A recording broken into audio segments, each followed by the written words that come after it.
Jail থেকে বেরিয়ে নিরাপত্তার আর্জি অনুব্রত মণ্ডলের। নিরাপত্তার আর্জি জানান তৃণমূলের দাপুটে নেতা অনুব্রত মণ্ডল। নিরাপত্তা দেওয়ার প্রশ্নই নেই জানালো দিল্লি পুলিশ। সেক্ষেত্রে বেসরকারি নিরাপত্তা রক্ষী মোতায়েনের ভাবনা চিন্তা রয়েছে। রাজীব চক্রবর্তী আমাদের প্রতিনিধির সঙ্গে আছেন। রাজীব, নিরাপত্তা রক্ষীর আর্জি কেন করেছেন তিনি? দেখো, অনুব্রত মণ্ডল এখন জেল বন্দী এবং আমরা জানি যে প্রায় 18 মাস তিনি তিহার জেলে বন্দী রয়েছেন। তারও আগে তিনি গ্রেপ্তার হয়েছেন, ঠিক 2 বছর আগে, প্রায় 25 মাস আগে তিনি গ্রেপ্তার হয়েছেন এবং 18 মাস তিনি তিহার জেলে বন্দী রয়েছেন। মাঝে নানান অসুবিধা হয়েছে, নানান অসুস্থতা এসছে। আমরা দেখেছি হুইল চেয়ারে করে তাকে আদালত কক্ষে আনা হয়েছে। এখন যেটা সূত্র মারফত জানা যাচ্ছে যে অনুব্রত মণ্ডল অনেকটাই সুস্থ, তিনি তার ওজন অনেকটাই কমিয়েছেন এবং একেবারে হেঁটে চলে বেড়াচ্ছেন, সুস্থ রয়েছেন।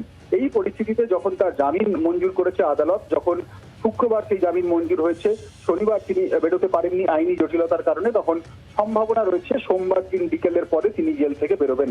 আর এখানেই খবর আসছে যে অনুব্রত মণ্ডল তিনি নিরাপত্তা রক্ষীর একটি আর্জি জানিয়েছেন আইনজীবীদের কাছে এবং যেহেতু দিল্লি পুলিশের এখন তাকে নিরাপত্তা দেওয়ার কোনো সম্ভাবনা নেই, তার কারণ এই মুহূর্তে দিল্লি পুলিশ অনুব্রত মণ্ডলকে ভিআইপি বা ভিভিআইপি ট্রিটমেন্ট করছে না। সেক্ষেত্রে আইনজীবীরা মনে করছেন এবং রাজ্য সরকারের সঙ্গেও কথা বলা হচ্ছে এবং তার পরিবারের সঙ্গে বিশেষত কথা বলা হচ্ছে আইনজীবীদের মারফত, যে খবর আমাদের কাছে আসছে যে আপাতত বেসরকারি নিরাপত্তা রক্ষী মোতায়েন করা হতে পারে অনুব্রত মণ্ডলের জন্য। আমরা জানি যে অনুব্রত মণ্ডল তিনি জেল থেকে বেরিয়ে সরাসরি তিনি কলকাতায় ফিরতে চান, তিনি তার গ্রামে ফিরতে চান, দুর্গাপুজোয় অংশ নিতে চান এবং সম্প্রতি তার কন্যা সুকন্যা মণ্ডল তিনিও জামিনে মুক্তি পেয়েছেন গরু পাচার মামলায়।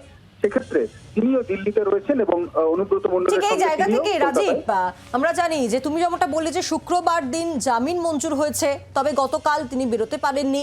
কিছু মৌখিক যে নির্দেশ, সেই মৌখিক নির্দেশটাই শোনা হয়েছে, লিখিত নির্দেশ আসেনি জেলে, তাই বেরোতে পারেননি। সেক্ষেত্রে তাহলে আগামীকাল অর্থাৎ সোমবার একেবারে জেল মুক্তি সন্ধে নাগাদ বা বিকেলের পর, তুমি যেমনটা বলছো।